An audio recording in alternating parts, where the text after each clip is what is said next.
ETV ప్రేక్షకులకి నమస్కారం. శుభమస్తు కార్యక్రమానికి స్వాగతం. ఈనాడు శుభమస్తు కార్యక్రమంలోని గ్రహఫల మంచంలో గ్రహాల యొక్క స్థితిగతులు, వాటి యొక్క శుభాశుభ ఫలితాల గురించి పరిశీలిద్దాం. అలాగే ఈరోజు ద్వాదశ రాశుల వారికి అదృష్ట సంఖ్య, అదృష్ట వర్ణం, ప్రతికూల గ్రహాల దోష నివృత్తికై ఎటువంటి పరిహారాలు పాటించాలి అనేటువంటి విషయాలు తెలుసుకుందాం. ఈరోజు ఇందువారం లేదా సోమవారం చంద్రుడి యొక్క పరిపాలన పూర్తిగా ఉంటుంది. వివిధ రకాల దానాలు, ద్రవ్యాలు, వాటి ఫలితాల గురించి శ్రేష్ఠంశంలో పరిశీలిద్దాం. ముందుగా నేటి పంచాంగ వివరాలు. శ్రీ క్రోధినామ సంవత్సరం, దక్షిణాయనం, గ్రీష్మ ఋతువు, ఆషాఢ మాసం, బహుళపక్షం. ఈరోజు తిథి బహుళ పాడ్యమి, మధ్యాహ్నం 2:41 వరకు ఉంది. నక్షత్రం శ్రవణం, రాత్రి 12:58 వరకు. రాహుకాలం ఉదయం 7:30 నుంచి 9 గంటల వరకు. ఇప్పుడు గ్రహాల స్థితిగతులు పరిశీలిద్దాం. బృహస్పతి సంచారం కుజ సంచారం వృషభ క్షేత్రంలో, రవి శుక్రుల సంచారం కర్కాటక క్షేత్రంలో, బుధ సంచారం సింహ క్షేత్రంలో, కేతు సంచారం కన్యా క్షేత్రంలో, శని సంచారం కుంభక్షేత్రంలో, వక్రస్థితి, రాహు సంచారం మీన క్షేత్రంలో. ఇది ఈ రోజున్నటువంటి గ్రహస్థితి. దీని ఆధారంగా ద్వాదశ రాశుల వారికి ఏర్పడేటువంటి శుభాశుభ ఫలితాలు సూచనప్రాయంగా గోచారపరంగా తెలుసుకుందాం. ముందుగా మేషరాశి.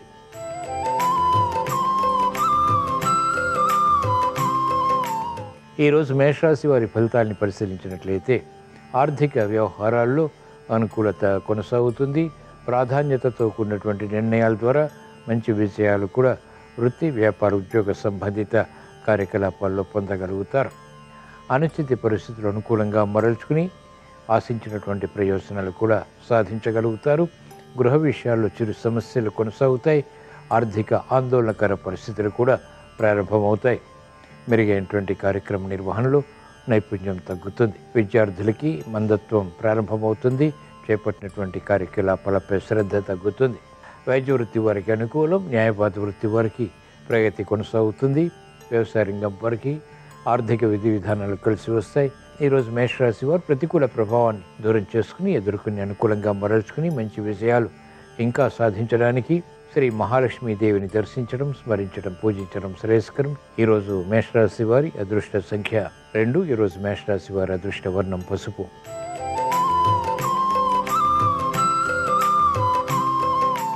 ఈరోజు వృషభ రాశి వారి ఫలితాన్ని పరిశీలించినట్లయితే ఆర్థిక సంబంధిత లావాదేవీలు మెల్లమెల్లగా కలిసి వస్తాయి.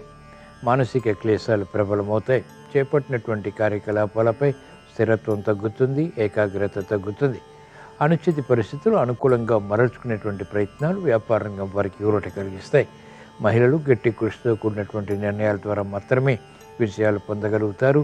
శ్రమతో కూడినటువంటి కార్యక్రమ నిర్వహణ అంతిమంగా కలిసి వస్తుంది. నూతన ఉత్సాహం అంతిమంగా పొందగలుగుతారు. శని రంగం వారికి ప్రాధాన్యత తగ్గుతుంది.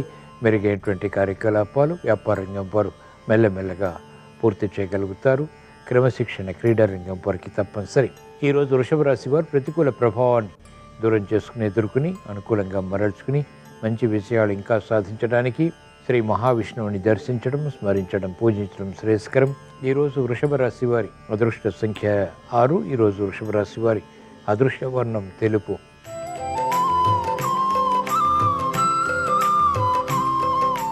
ఈరోజు మిథున రాశి వారి ఫలితాన్ని పరిశీలించినట్లయితే ఆదాయం, వ్యయం సమాంతరంగా కొనసాగుతాయి. కార్యక్రమాల్లో వేగాన్ని పెంపొందింపజేసుకోగలుగుతారు. ప్రతిబంధకాలు ఒక్కొక్కటిగా పరిష్కరించుకునేటువంటి మార్గాలు కూడా సులభతరం అవుతాయి. పట్టుదల పెరుగుతుంది. కార్యనిర్వహణలో అనుకూల ప్రభావం ఆకర్షణీయంగా మారుతుంది. చేపట్టినటువంటి కార్యకలాపాల్లో దాని ప్రభావం ద్వారా విజయాలు కూడా పొందగలుగుతారు. క్రమశిక్షణ ఆర్థికంగా న్యాయవాద వృత్తి వారికి తప్పనిసరి. వ్యాపార రంగం వారికి ప్రతికూల పరిస్థితులు ఆర్థిక పరంగా ఉన్నప్పటికీ నెగ్గుకు రాగలుగుతారు. సమస్యలకు పరిష్కారాలు కూడా పొందగలుగుతారు. ఉపాధ్యాయ వృత్తి వారికి అత్యంత అనుకూలం. చేపట్టినటువంటి కార్యకలాపాలు విద్యార్థులకి మెల్లమెల్లగా కలిసి వస్తాయి. ఈరోజు మిథున రాశి వారు ప్రతికూల ప్రభావాన్ని ఎదుర్కొని అనుకూలంగా మరల్చుకుని మంచి విజయాలు ఇంకా సాధించడానికి శ్రీకృష్ణ పరమాత్మని దర్శించడం, స్మరించడం, పూజించడం శ్రేయస్కరం. ఈరోజు మిథున రాశి వారి అదృష్ట సంఖ్య 5. ఈరోజు మిథున రాశి వారి అదృష్ట వర్ణం ఆకుపచ్చ.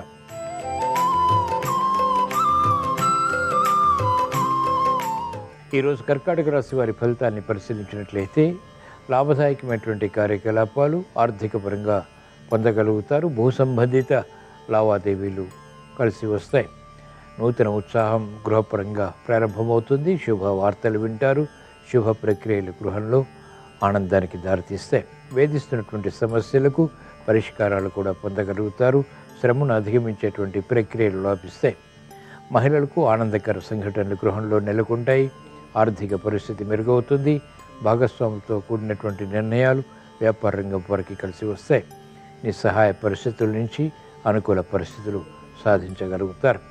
క్రమశిక్షణ న్యాయవాద వృత్తి వారికి లాభిస్తుంది. ఈరోజు కర్కాటక రాశి వారు ప్రతికూల ప్రభావాన్ని దూరం చేసుకుని ఎదుర్కొని అనుకూలంగా మరల్చుకుని మంచి విజయాలు సాధించడానికి శ్రీ మహాలక్ష్మీదేవిని దర్శించడం, స్మరించడం, పూజించడం శ్రేయస్కరం. ఈరోజు కర్కాటక రాశి వారి అదృష్ట సంఖ్య 2. ఈరోజు కర్కాటక రాశి వారి అదృష్ట వర్ణం తెలుపు.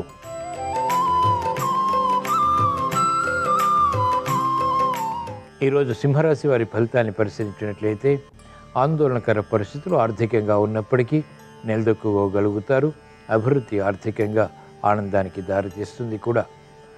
సంయమనంతో కూడినటువంటి నిర్ణయాల ద్వారా, క్రమశిక్షణతో కూడినటువంటి కార్యక్రమాల ద్వారా ఆర్థిక అభివృద్ధిని సమాంతరంగా కొనసాగించి అంతిమ విషయాలు కూడా సాధించగలుగుతారు. సామర్థ్యంతో కూడినటువంటి కార్యకలాపాలు వ్యాపార రంగం వారికి అంతిమంగా కలిసి వస్తాయి. వ్యవసాయ రంగం వారికి ప్రోత్సాహం, చేపట్టినటువంటి కార్యకలాపాలు న్యాయవాద వృత్తి వారికి అనుకూలతను పెంచుతాయి. వైద్య వృత్తి వారికి క్లిష్ట సమస్యలు పరిష్కరింపబడతాయి. బాధ్యతతో కూడినటువంటి నిర్ణయాలు సాఫ్ట్వేర్ రంగం వారికి కలిసి వస్తాయి. ఈరోజు సింహరాశి వారు ప్రతికూల ప్రభావాన్ని దూరం చేసుకుని ఎదుర్కొని అనుకూలంగా మరల్చుకుని ఇంకా మంచి విజయాలు సాధించడానికి శ్రీ ఆంజనేయ స్వామిని దర్శించడం, స్మరించడం, పూజించడం శ్రేయస్కరం. ఈరోజు సింహరాశి వారి అదృష్ట సంఖ్య 1. ఈరోజు సింహరాశి వారి అదృష్ట వర్ణం ఎరుపు.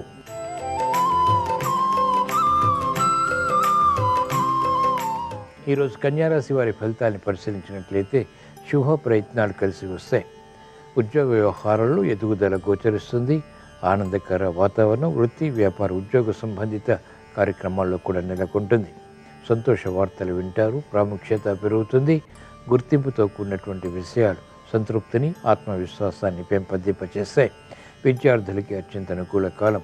మహిళలు మెరుగైనటువంటి అవకాశాలు వృత్తి, వ్యాపార, ఉద్యోగ సంబంధిత కార్యకలాపాల్లో పొందగలుగుతారు. ఆకస్మిక విషయాలు సంతృప్తిని కలిగిస్తాయి. వ్యాపార రంగం వారికి అనుకూలత ఆర్థిక పరంగా పెరుగుతుంది. చేపట్టినటువంటి కార్యకలాపాల్లో ఆత్మవిశ్వాసాన్ని కొనసాగించగలుగుతారు. ఈరోజు కన్యారాశి వారు ప్రతికూల ప్రభావాన్ని దూరం చేసుకుని ఎదుర్కొని అనుకూలంగా మరల్చుకుని మంచి విషయాలు ఇంకా పొందడానికి శ్రీ మహావిష్ణువుని దర్శించడం, స్మరించడం, పూజించడం శ్రేయస్కరం. ఈరోజు కన్యారాశి వారి అదృష్ట సంఖ్య 1. ఈరోజు కన్యారాశి వారి అదృష్ట వర్ణం తెలుపు.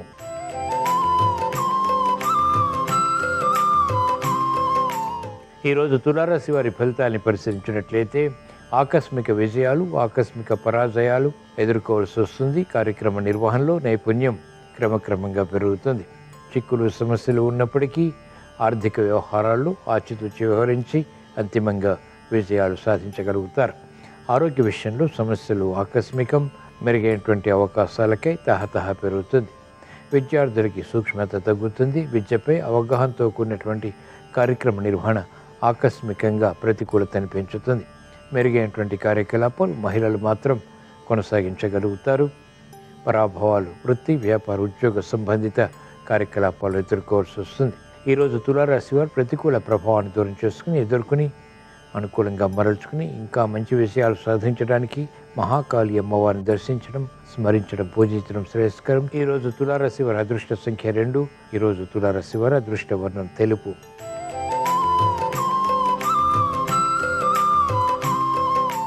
ఈరోజు వృశ్చిక రాశి వారి ఫలితాలను పరిశీలించినట్లయితే మంచి అవకాశాలు వృత్తి, వ్యాపార, ఉద్యోగ సంబంధిత కార్యకలాపాల్లో పొందగలుగుతారు. ఆశించినటువంటి ప్రయోజనకర కార్యక్రమ నిర్వహణ సత్ఫలితాలను కలిగిస్తుంది. మిత్రుల ద్వారా లబ్ధి చేకూరుతుంది. భాగస్వాములతో మైత్రి వ్యాపారంగం వారికి కలిసి వస్తుంది. నూతన ప్రయోగాలు, ప్రణాళికలు వృత్తిపరంగా బలాన్ని కలిగిస్తాయి. ఆర్థిక పరంగా ఉపకరిస్తాయి. మహిళలకు నేర్పరితనం పెరుగుతుంది. సంబంధ బాంధవ్యాల ద్వారా ఆశించినటువంటి ప్రయోజనాలు ఆర్థికంగా లబ్ధిని కలిగిస్తాయి. గృహ విషయాల అనుకూలం. పిల్లల విషయంలో శ్రద్ధ పెరుగుతుంది. వృద్ధి ఏర్పడుతుంది. కార్యక్రమాలు వేగవంతంగా వ్యాపార రంగం వారు కూడా పూర్తి చేయగలుగుతారు. ఒప్పందాలు కలిసి వస్తాయి. ఈరోజు వృశ్చిక రాశి వారు ప్రతికూల ప్రభావాన్ని దూరం చేసుకుని ఎదుర్కొని అనుకూలంగా మరల్చుకుని మంచి విజయాలు ఇంకా సాధించడానికి శ్రీ లక్ష్మీ నరసింహస్వామిని దర్శించడం, స్మరించడం, పూజించడం శ్రేయస్కరం. ఈరోజు వృశ్చిక రాశి వారి అదృష్ట సంఖ్య 1. ఈరోజు వృశ్చిక రాశి వారి అదృష్ట వర్ణం ఎరుపు.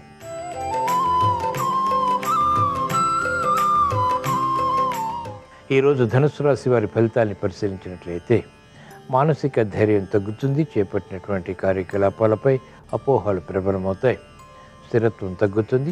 ఆశించినటువంటి కార్యకలాపాలు వేగవంతంగా పూర్తి చేయలేకపోతారు. మహిళలకు ఆరోగ్య విషయంలో సమస్యలు ప్రారంభమవుతాయి. మంచి అవకాశాలు వ్యాపార రంగం వారు సద్వినియోగపరచుకోలేకపోతారు. ఉద్దేశాలు మంచివి అయినప్పటికీ చేపట్టినటువంటి కార్యకలాపాల్లో విముఖత న్యాయవాద వృత్తి వారు పొందగలుగుతారు.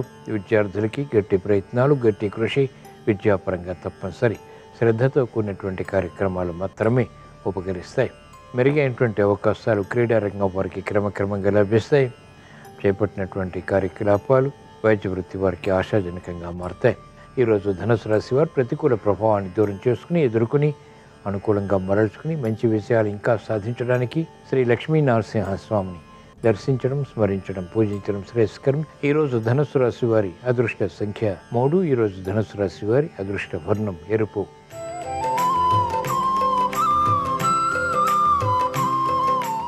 ఈరోజు మకర రాశి వారి ఫలితాన్ని పరిశీలించినట్లయితే ఆర్థిక వ్యవహారాలు కలిసి వస్తాయి. శ్రమ అధికమవుతుంది. వ్యయం కూడా ఆకస్మికం. మెరుగైనటువంటి కార్యక్రమ నిర్వహణ, శ్రద్ధతో కూడినటువంటి నిర్ణయాల ద్వారా మాత్రమే కొనసాగించగలుగుతారు. ప్రతిబంధకాలు ఉన్నప్పటికీ ఒక్కొక్కటిగా పరిష్కరించుకునేటువంటి దిశగా చేసేటువంటి ప్రయత్నాలు కూడా లాభిస్తాయి. ఆశాజనకమైనటువంటి వాతావరణం మహిళలకు కొనసాగుతుంది. గృహ విషయాల్లో గతంలో కన్నా మెరుగైనటువంటి పరిస్థితులు బలాన్ని పెంచుతాయి. ప్రాముఖ్యత సంతరించుకునేటువంటి అంశాల ద్వారా విజయాలు కూడా సాధించగలుగుతారు.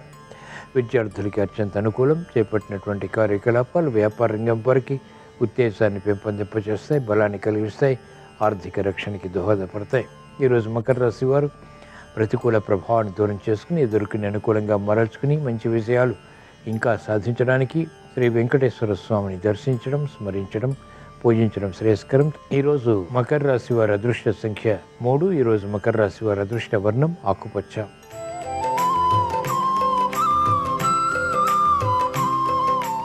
ఈరోజు కుంభరాశి వారి ఫలితాన్ని పరిశీలించినట్లయితే ఆర్థిక వ్యవహారాల్లో అలజడి ఉంటుంది. నూతన కార్యక్రమాల్లో వేగం తగ్గుతుంది. అనిశ్చిత పరిస్థితులు వృత్తి, వ్యాపార, ఉద్యోగ సంబంధిత కార్యకలాపాల్లో తారసపడతాయి. మనస్పర్ధలు మహిళలకు పెరుగుతాయి. ఓర్పు, సహనం వంటివి వైద్య వృత్తి వారికి తగ్గుతాయి. ఆవేశపూరిత నిర్ణయాల ద్వారా పొరపాట్లు, తద్వారా సమస్యలు ఆహ్వానిస్తారు. కాబట్టి జాగ్రత్త వహించాలి. మంచి అవకాశాలు న్యాయవాద వృత్తి వారు వెంటనే పొందలేకపోతారు. క్రమశిక్షణ వైద్య వృత్తి వారికి తగ్గుతుంది. కాలయాపన ద్వారా ఏర్పడినటువంటి సమస్యలు జటిలమవుతాయి. మంచి అవకాశాలు మహిళలు సద్వినియోగపరచుకోలేకపోతారు. శ్రమకి గురయ్యేటువంటి సంఘటనలు లేకపోలేదు. పిల్లల విషయంలో ఆందోళన ఉంటుంది. ఈరోజు కుంభరాశి వారు ప్రతికూల ప్రభావాన్ని దూరం చేసుకుని ఎదుర్కొని అనుకూలంగా మరల్చుకుని మంచి విషయాలు ఇంకా సాధించడానికి మహాకాళి అమ్మవారిని దర్శించడం, స్మరించడం, పూజించడం శ్రేయస్కరం. ఈరోజు కుంభరాశి వారి అదృష్ట సంఖ్య 3. ఈరోజు కుంభరాశి వారి అదృష్ట వర్ణం పసుపు.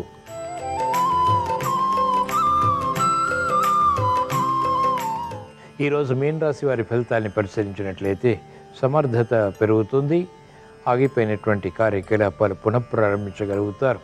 గతంలో చేసినటువంటి పొరపాట్ల ద్వారా ఏర్పడినటువంటి సమస్యలు కూడా పరిష్కారాలకి నోచుకుంటాయి. ఆనందకర వాతావరణం వృత్తి, వ్యాపార, ఉద్యోగ సంబంధిత కార్యకలాపాల్లో ప్రారంభమవుతుంది. అనిశ్చిత పరిస్థితులు ఆర్థికంగా అనుకూలంగా మరల్చుకోగలుగుతారు. తెలివైనటువంటి నిర్ణయాల ద్వారా సమస్యలను అధిగమించేటువంటి ప్రయత్నాలు కూడా లాభిస్తాయి. ఆరోగ్యం పర్వాలేదు. నూతన బాధ్యతలు వ్యవసాయ రంగం వారికి పెరుగుతాయి. అనుకోనటువంటి సంఘటనలు వృత్తిలో న్యాయవాద వృత్తి వారికి బలాన్ని కలిగిస్తాయి. వైద్య వృత్తి వారికి క్షేమదాయకమైనటువంటి కార్యక్రమ నిర్వహణ వృత్తిపరంగా ఆత్మవిశ్వాసాన్ని పెంపొందింపచేస్తుంది. ఈరోజు మీన రాశి వారు ప్రతికూల ప్రభావాన్ని దూరం చేసుకుని ఎదుర్కొని అనుకూలంగా మరల్చుకుని మంచి విషయాలు ఇంకా సాధించడానికి శ్రీ వెంకటేశ్వర స్వామిని దర్శించడం, స్మరించడం, పూజించడం శ్రేయస్కరం. ఈరోజు మీన రాశి వారి అదృష్ట సంఖ్య 6. ఈరోజు మీన రాశి వారి అదృష్ట వర్ణం పసుపు. ఇవి ఈరోజు ద్వాదశ రాశుల వారికి ఏర్పడేటువంటి శుభాశుభ ఫలితాలు. ద్వాదశ రాశుల వారికి మానసిక క్లేశాలు దూరం కావాలని, ప్రశాంత చిత్తంతో కూడిన స్థిరమైనటువంటి నిర్ణయాల ద్వారా విజయాలు సాధించాలని, క్రమశిక్షణతో కూడినటువంటి ఆర్థిక రక్షణ చేకూరాలని సోమవారం సందర్భంగా ఈశ్వరుణ్ణి స్మరిస్తూ ప్రార్థిస్తూ స్వస్తి. శ్రీరస్తు శుభమస్తు. వేదాలలో కొన్ని ప్రత్యేకమైనటువంటి దానాలు నిర్వహిస్తే ప్రత్యేకమైన ప్రయోజనాలు కలుగుతాయని చెప్పడం జరిగింది. బియ్యాన్ని దానం చేస్తే తెలిసి కానీ తెలియక కానీ చేసినటువంటి అన్ని రకాలైన పాపాలు తొలగింపజేసుకోవచ్చు. వెండిని దానం చేసినట్లయితే మానసిక అశాంతిని తొలగింపజేసుకొని మానసిక ప్రశాంతత పొందవచ్చు. పండ్లు ఎవరికైనా దానమిస్తే బుద్ధిని సిద్ధిని పెంపొందింపజేసుకోవచ్చు. పెరుగు దానమిస్తే ఇంద్రియ నిగ్రహం కలుగుతుంది. నెయ్యి దానమిస్తే అనారోగ్యాలు తొలగింపజేసుకొని ఆరోగ్యాన్ని పొందవచ్చు. పాలు దానమిస్తే నిద్రలేమి ఉండదు, నిద్రా సంబంధమైన సమస్యలు తొలగింపజేసుకోవచ్చు. తేనె దానమిస్తే సత్సంతాన ప్రాప్తిని సిద్ధింపజేసుకోవచ్చు. ఉసిరికాయ దానం చేస్తే మతిమరుపు తొలగింపజేసుకొని జ్ఞాపక శక్తిని పెంపొందింపజేసుకోవచ్చు. కొబ్బరికాయ దానమిస్తే అనుకున్న కార్యక్రమాలు సులభంగా పూర్తి చేసుకోవచ్చు. దీపదానం చేస్తే కంటి చూపు మెరుగుపడుతుంది. గోదానం చేస్తే అన్ని రుణాల నుంచి విముక్తులవుతారు. సృష్టిలో ఉన్నటువంటి సమస్త ఋషుల ఆశీస్సులు లభిస్తాయి. భూమిని దానం చేస్తే బ్రహ్మలోక దర్శనం లభిస్తుంది. వస్త్రదానం చేస్తే ఆయుష్ పెరుగుతుంది. అన్నదానం చేస్తే పేదరికం పోయి ధన వృద్ధిని సిద్ధింపజేసుకోవచ్చు. వేదములో చెప్పబడిన విధంగా ఈ దానాలు నిర్వహించడం ద్వారా ఉత్తమ ప్రయోజనాలు అందిపుచ్చుకోవచ్చు.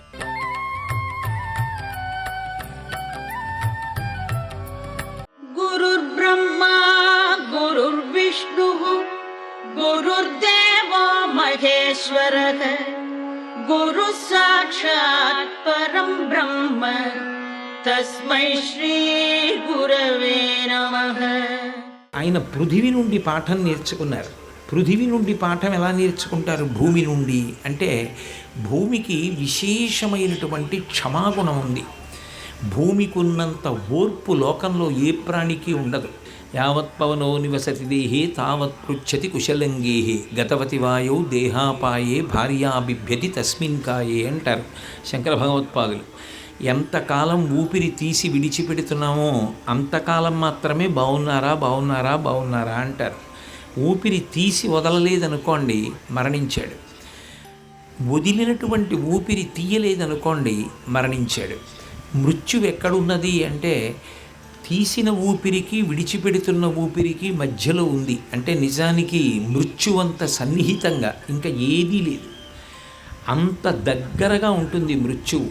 అటువంటిది ఈ ఊపిరి విడిచిపెట్టిన తరువాత అందరూ ఇంట్లో ఉంచకుండా బయట పెట్టేస్తే తెల్లవారి నిద్ర లేచినప్పుడు కాలుతో తొక్కిన, తన అన్నం కోసం నాగలి పెట్టి భూమి మీద దున్నిన, ఇల్లు కట్టుకునేటప్పుడు శంకుస్థాపన పేరు చెప్పి గుణపంతో గొయ్యి తీసిన, గాయపరిచిన, చిట్ట చివరికి తనలో కలుపుకోగలిగినది ఎవరు అంటే ఆ తల్లి ఒక్కతే. ఒక్క క్షణం కూడా కదలదు. శ్రీరామాయణంలో వాల్మీకి మహర్షి కుశనాభోపాఖ్యానంలో ఒక మాట అంటారు. క్షమా దానం, క్షమా యజ్ఞం, క్షమా సత్యం హి పుత్రికాః, క్షమా యశః, క్షమా ధర్మ, క్షమయావిష్టితం జగత్ అంటారు. లోకంలో ఓర్పుని మించినటువంటి యజ్ఞం, ఓర్పుని మించినటువంటి తపస్సు, ఓర్పుని మించినటువంటి దానం లోకంలో ఇంకొకటి లేదు. అటువంటి క్షమాగుణం చాలా చాలా గొప్పది. మహాభారతంలో విదురుడు ధృతరాష్ట్రుడితో మాట్లాడుతూ అంటాడు, అనూన క్షమయ. అది చాలా చాలా గొప్ప ఓర్పు ఏది ఉందో అది గొప్ప ఆభరణం. అది సజ్జనులైనటువంటి వారు మాత్రమే ధరిస్తారు. అంటే అంత ఓర్పు పట్టడం అంత తేలికైన విషయం కాదు. చేతనయ్యుండి కూడా ఏ విధమైనటువంటి ఇబ్బంది కల్పించకుండా తాను సహించి వహించి ఓర్పు పట్టాలి అంటే దానికి ఎంతో భగవద్ అనుగ్రహం ఉండాలి. అటువంటి క్షమాగుణం ఉన్నదే అది భూమి నుంచి నేర్చుకోవాలి. భూమి కూడా కదులుతాను అని ఒక్క క్షణం కదిలిందనుకోండి ఎన్ని కోట్ల ఆస్తి నష్టం అవుతుంది. ఇన్ని కదులుతున్నటువంటి ప్రాణులకు ఆధారంగా ఇంతమంది ఆమె పట్ల అలా ప్రవర్తిస్తున్నా ఆమె అలాగే ఉన్నది అంటే ఆమె నుండి ఆ క్షమాగుణాన్ని నేర్చుకోవాలి. అందుకే సీతమ్మ గురించి చెప్తూ రామాయణంలో హనుమ ఒక మాట అంటారు, క్షితిక్షమా పుష్కర సన్నిభాక్షి యా రక్షిత రాఘవలక్ష్మణాభ్యాం సారాక్షసీభి వికృతీక్షణాభి సంరక్షిత సంప్రతి వృక్షమూలి అంటారు.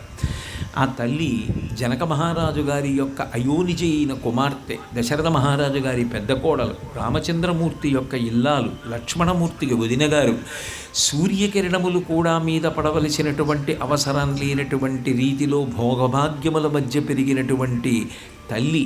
అటువంటి ఆవిడ వికృతమైనటువంటి రూపములు కలిగినటువంటి రాక్షస స్త్రీల మధ్యలో 10 నెలల పాటు ఉండి కూడా, రావణాసురుణ్ణి శపించగలిగినటువంటి శక్తి ఉండి కూడా శపించకుండా ఆమె నిగ్రహించుకుని ఓర్పు పట్టింది అంటే ఆ ఓర్పు ఎక్కడి నుంచి వచ్చింది అంటే భూమికి కుమార్తె కాబట్టి అంటారు. క్షితిక్షమా పుష్కర సన్నిభాక్షి. భూమికి ఎంత ఓర్పు, ఆ సీతమ్మకి అంత ఓర్పు. దత్తాత్రేయుల వారు అన్నారు, నేను ప్రతిరోజు నిలబడేది భూమి మీద, నడిచేది భూమి మీద, తిరిగేది భూమి మీద, పడుకునేది భూమి మీద. ఈ భూమి నుంచి ఓర్పు నేర్చుకున్నాను. ఈ భూమికి అంత ఓర్పు ఉంటే నేను కనీసం అందులో కొంత ఓర్పు నేర్చుకోలేకపోతే ఎలా? అందుకని భూమి నాకు గురువు, భూమి నుండి ఓర్పు నేర్చుకున్నానన్నారు.